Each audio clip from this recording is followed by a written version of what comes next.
called Flower Mound, Texas. The mayor there has declared 2014 a year of the Bible. Did you see this, Kerby? Mm-hmm. Well, and Flower Mound is not far from the studio I'm sitting in right now. They've been in the news because they've taken on all sorts of things, from immigration and housing. This one, Year of the Bible. So there you go.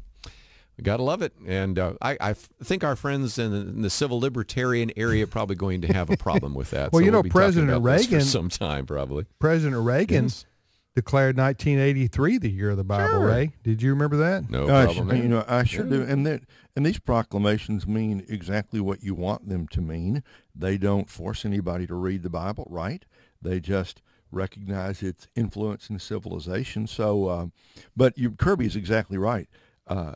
God bless the mayor up there, but I think we'll hear more about this. There'll be a little controversy because of what he's done, but God bless him for. Here's what the mayor said. The mayor's name is Tom Hayden, Hayden.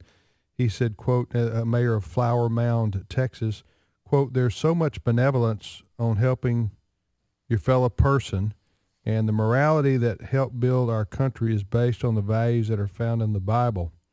And as we look at our problems, maybe we're getting away from those values. And in my little small way, I want to encourage people to get back to those values," end of quote. That's Mayor Hayden from Flower Mound, Texas, who announced that 2014, at least in their town, will be Year of the Bible. Kerby, back to our conversation of politics in 2014. Before the break, we were talking about so you think Obamacare? You think that? How do you think this thing? You have a crystal ball there in front of you. How do you think this is going to shake out for the president and for the Democrats in the next few? A lot of Democrats are nervous because they're thinking that this has been a drag on their party, and they don't need that going into the fall elections.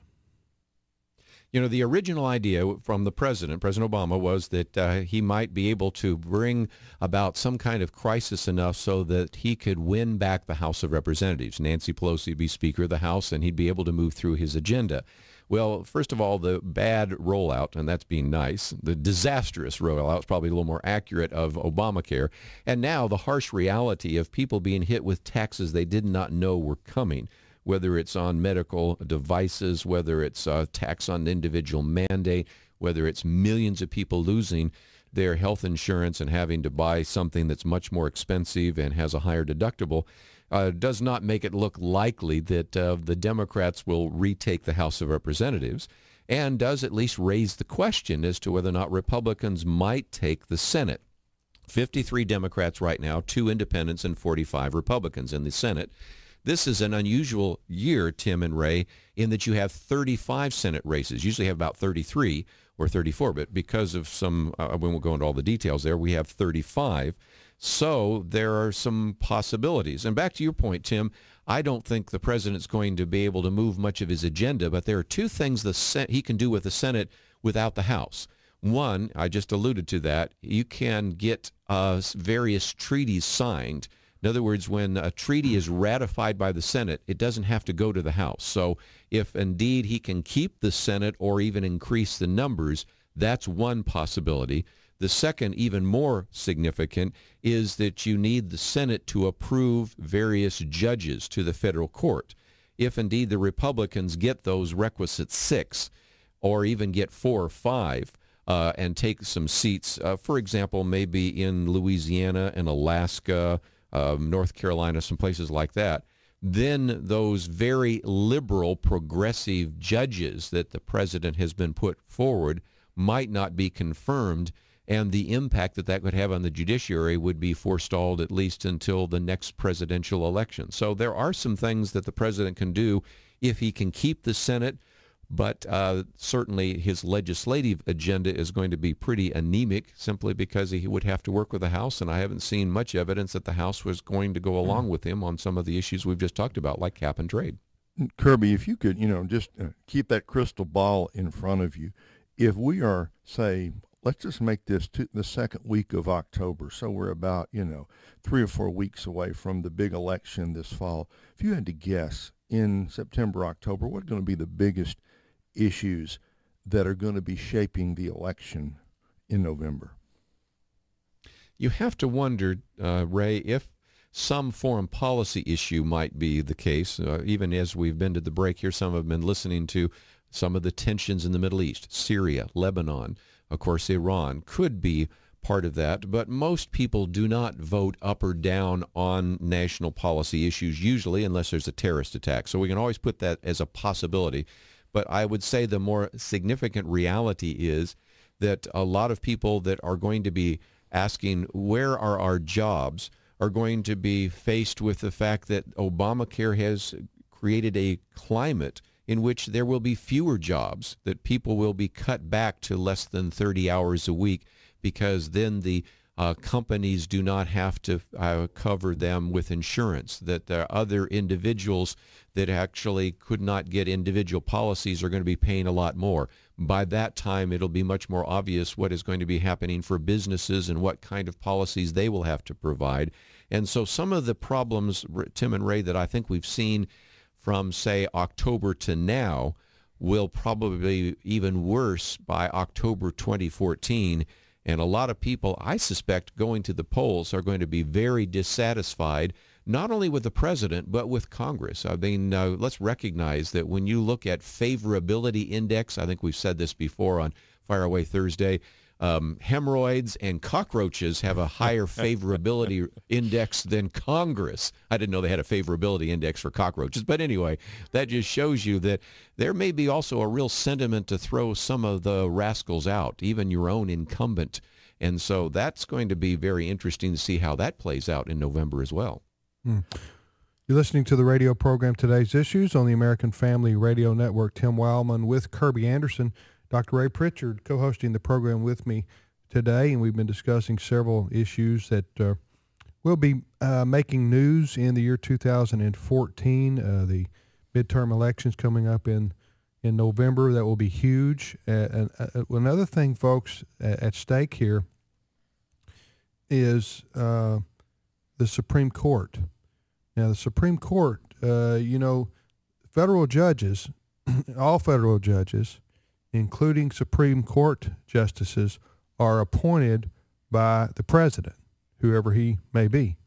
And so then they go, obviously, for confirmation in the U.S. Senate. But it's very important, if you are a conservative, that the court not change its makeup anymore before, a new president is elected, because President Obama obviously is a liberal. And he will appoint another liberal to replace whoever retires or passes away, perhaps. And so right now on the Supreme Court, you have four, you have four recognizable conservatives. I know that a lot of people would say Justice Roberts is not, because he ruled that Obamacare was a tax. But for the most part, Justice Roberts is a conservative. So you got basically four conservatives and four liberals, and then you've got Justice Anthony Kennedy, who is in the middle, and he can go either way, and that's why people watch Justice Kennedy, because his decision oftentimes makes the difference in a ruling. But Kerby, there's so much. There's so much at stake with the Supreme Court makeup. Like I said, if you're a conservative, you're hoping that, those four guys hold on, and Kennedy, until there's a new president, so that we don't get, another ACLU type lawyer on the Supreme Court bench. So, I mean, this is a what do? You pray for the health of all these all these people? What do you think? Well, and I think right now, if there was somebody that might leave the court, it would be just trading one for another, and that is Ruth Bader Ginsburg. Right, but you'd be trading. You mentioned just a minute ago, an old person, old liberal for a young liberal. For a young liberal, yeah. Go ahead. And that's the problem. I mean, let's face it. You might be able to find somebody as liberal as Ruth Bader Ginsburg, but you mentioned ACLU just a minute ago. This is a woman that was actually with the ACLU. So I don't think you could find anybody more liberal, but you could find somebody as liberal. But back to your point, Antonin Scalia looks like he's pretty healthy. Clarence Thomas doesn't look like he's leaving anytime soon. Samuel Alito certainly is going to be there for some time. And so Justice Roberts. So that's kind of where you are right now. So the real question is, what about the more liberal members? And we'll sense, I'm saying right now as a prediction that if there's any justice that steps down, it might be somebody like Ruth Bader Ginsburg. And that wouldn't be great to trade an old liberal for a young liberal, but it wouldn't change the balance of the court, which is back to the point you were making. Kerby, what would happen if, well, let's suppose in 2014, while we've been talking, been looking at one of those interactive maps, and you can see where the Republicans easily could pick up 3 or 4 seats. It's that 5th or 6th seat, just not impossible, but they're just some toss-up races. But if the Republicans somehow take back the Senate, say something about, since we're talking about the Supreme Court and judges in general, what difference will it make if the Republicans hold both the House and the Senate after 2014? A couple of things. First of all, it really will kind of seal what Tim said just a few minutes ago, and that is the legislative agenda is going to go nowhere because this president, unlike previous presidents, whether we look at the last 2 presidents, whether George W. Bush or Bill Clinton, both of them were very willing, maybe reluctantly, but still willing to work with Congress. There were times when, let's be honest, Bill Clinton didn't get along very much with Newt Gingrich. There were lots of times, let's face it, when certainly George W. Bush didn't necessarily agree with Nancy Pelosi, but they did sort of work with Congress occasionally. This has been the most dysfunctional congressional session, I think, almost in history, because, number one, there is a lot of partisanship in Congress, but number 2, the president just doesn't seem to be inclined to work with them. So that kind of ends it. But back to the judicial issue, again, we only have to look at the Senate, and if indeed the Republicans control the Senate, at that point, then you either have a president that puts forward nominees that are unacceptable and just continually get voted down by a Republican Senate. And some of these people are just so radical that I've seen put forward that even some of the Democrats say, no, I don't think we want this person on the court. Or else they begin to make some calculations saying, okay, if we have to put somebody on the court, let's at least try to put somebody on the federal court that could pass a Republican Senate. And so that could affect in a positive way, at least the kind of decisions that are coming down, because after all, we have very important cases about the Mount Soledad Cross in San Diego and all sorts of religious liberty issues. We have, of course, this case coming up here about the contraceptive mandate. You're going to have cases coming up about privacy, about surveillance, about taxes, all sorts of things. And so if you have a lot of liberals on the circuit courts and then, of course, a number of liberals on the Supreme Court, we're going to have a United States in the middle part of the 21st century that doesn't look anything like the America that all of us have come to know. You know, this is a part of presidential elections that is not talked about very much, and that is the power of the federal judiciary and the fact that the president alone, constitutionally, has the right to appoint the judges. So, I mean, this is not in the news very much because it's not very glamorous to talk about, often not very controversial, but you have these appellate courts all over the country. How many we got? 15 different districts or something like that, Kerby? I don't know. Mm-hmm. Anyway, sure. You got these federal districts that are, and these federal judges that are appointed. Only if it's a Supreme Court nominee does it usually, get national attention in the news on the ideology of the person being appointed. But so, you got President Obama, and he's an ACLU type, guy when it comes to his philosophy on judges. So he's appointing these, I would call them flaming liberals all over the country to the federal judgeships.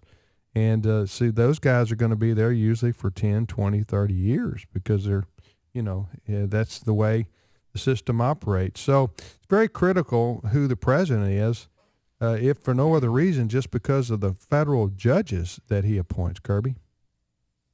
Well, and that's a good point, because even recently when we've been talking about this around the roundtable, when we have Kelly Shackelford on Fridays, we'll sometimes say, man, this was a judge that was appointed by Jimmy Carter.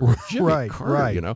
Or let's look at this, the Supreme Court. We just mentioned two names of two individuals that are still sitting on the Supreme Court that were appointed by Ronald Reagan. Ronald Reagan is gone. He's no longer alive, you know, and yet Ronald Reagan's influence is still being felt on the Supreme Court to these days. Of course, you have two that are on the court that were appointed by George Herbert Walker Bush, and you had two by Bill Clinton. Of course, now two by President Obama.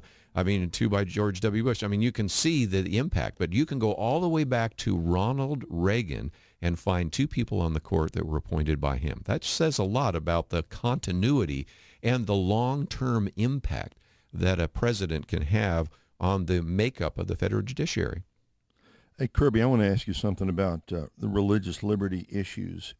You've talked a little bit about, we talked about the contraceptive mandate and the cross out there at Mount Soledad, and we've been covering here on AFR the the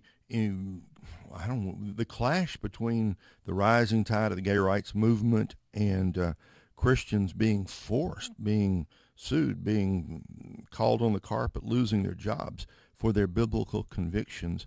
Are we losing the battle for religious freedom in America? What's the outlook in that battle, in that battlefield as we enter 2014? Well, that's why we certainly should pray for those in authority and for judges. And you're right. We've had some people that have lost their job. A good example would be Craig James, a Fox Sports analyst that was on the air, did a broadcast. The next day he fired him, not for something he said on the air, but something he said more than a year earlier when he ran for the U.S. Senate. He ran for the U.S. Senate just as Ted Cruz did. He lost to Ted Cruz, and aren't we grateful that Ted Cruz is in the Senate? But, you know, he said something when he was running for the U.S. Senate about the fact that, and hold your horses here, be real careful, because what he said was he believes that marriage is between one man and one woman. I know that's really controversial to people at Fox Sports, but he lost his job for that reason. Then others maybe didn't lose their job, but they paid a heavy price. Let's talk about, for example, an individual like Jack Phillips, who was the head of Masterpiece Cake Shop, in which he was asked by two homosexuals, I think this was a setup, by the way, if he would bake a cake for their same-sex marriage. Now, bottom line is, in Colorado, same-sex marriage is not legal. You can only have civil unions.